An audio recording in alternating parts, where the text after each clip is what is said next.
Halloween.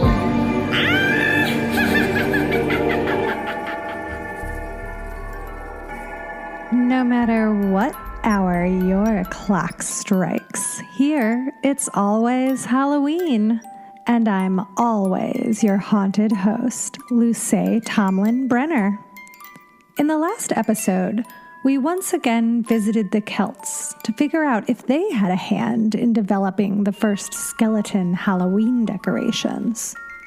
While it remains possible that Celts decorated their homes, altars, and even horses with skulls and skeletons as a warning to enemies, the question remains, how did we get from this extremely dark and serious representation of skeletons in early Celtic traditions to the essentially harmless representations we see at Party City today?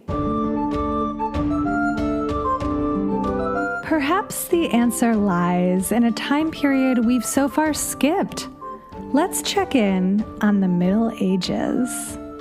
This period in European history starts from the collapse of Roman civilization in the 5th century CE to the period of the Renaissance, which is variously thought as beginning in the 13th, 14th, or 15th centuries, depending on the region.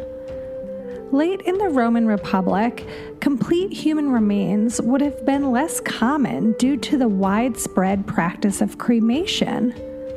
Cremation was likely invented around 3000 BCE in the Stone Age, but it became very popular in Grecian burial services around 1000 BCE, and then eventually it spread to Rome.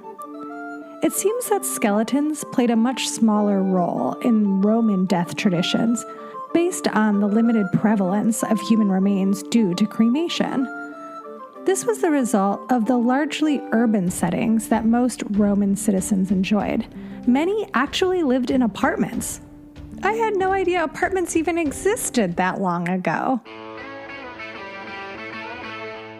In these types of crowded cities, less room meant less in-ground burials. Bodies that were not cremated were to be taken far outside the city limits. Emperor Julian actually objected to corpses being carried through the streets. Quote, "This practice pollutes the eyes of men by its ill-omened aspect." And Emperor Theodosius the Great believed that the presence of human remains violated the sanctity of the home. Theodosius, by the way, also banned all forms of pagan ritual in 395 CE, so his opinion isn't really to be trusted. During the Middle Ages, the burial of human remains near one's home became more common as the population became more rural. Attitudes towards the dead also changed as religion took a larger and more prominent role in people's day-to-day lives. It's somewhat unclear if human skeletons were physically more prevalent during this period.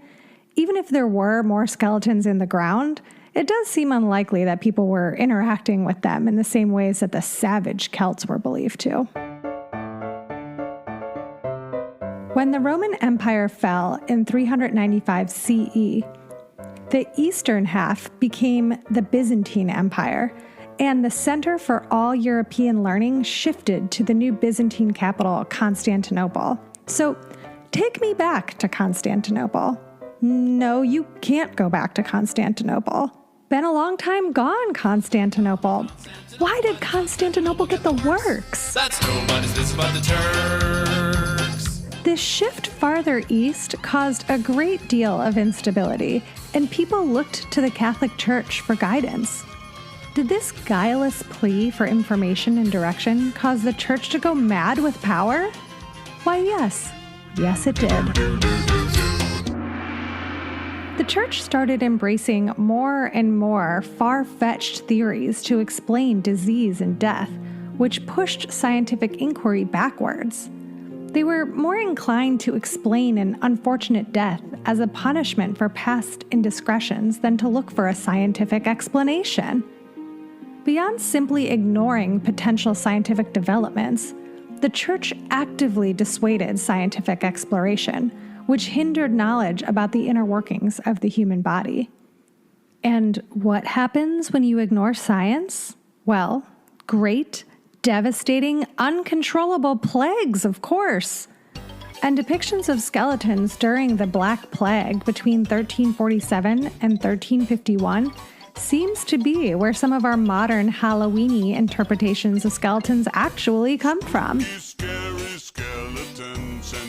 So that's where we will pick up next week, dear listeners. If there's something specific you want to learn about skeletons, death, or Halloween in general, call into the All Hallows Hotline at 802-532-DEAD. Or write me an eeeekmail at itsalwayshalloweenpodcast@gmail.com. You can also reach out on our Instagram page at itsalwayshalloweenpodcast. There you'll find all kinds of Halloween recommendations, as well as all the visuals that correspond to each episode. I recently put up a really fun picture of a bog body, so be sure to check that out. You can also find us on Patreon. There I'm offering 5 delicious candy tiers inspired by the joy of trick-or-treating, with bonus content like newsletters, ghost stories, and spooky movie live streams. If you love It's Always Halloween, please subscribe. Your support means more time for me to create more material for you. You can find us at patreon.com/itsalwayshalloween. This episode of It's Always Halloween was co-researched by Isaac McDaniel and me, Lucy Tomlin-Brenner. I also wrote and performed the episode. The editing, theme music, and sound design is by Pete Burns. Thanks, Pete. You can follow me on Instagram and Twitter at LTB Comedy and Pete at Mittenberries. If you're on Apple Podcasts, please subscribe and write us a little review so that other like-minded ghouls can find us. We're also on the NPR One app, so subscribe there and tell Ira Glass how much you love us. Thank you so much for listening to It's Always Halloween, and come back next time, unless you see a corpse that pollutes your eyes.